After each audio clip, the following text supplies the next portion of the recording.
Befondste en ongefinansierde risiko verteenwoordig twee benaderings tot die bestuur van risiko in 'n organisasie.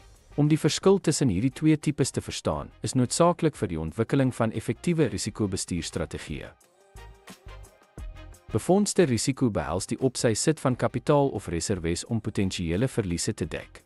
Ongefinansierde risiko maak staat op eksterne bronne soos versekering of lenings om potensiële verliese te dek. Befondste risiko bied finansiële sekuriteit aangesien die fondse vooraf beskikbaar is.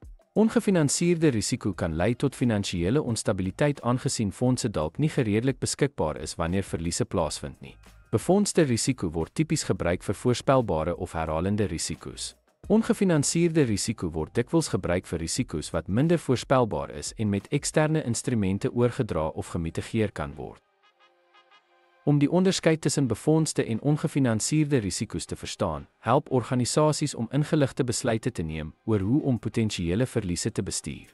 Elke benadering het sy voordele afhangende van die tipe risiko en die finansiële situasie van die organisasie.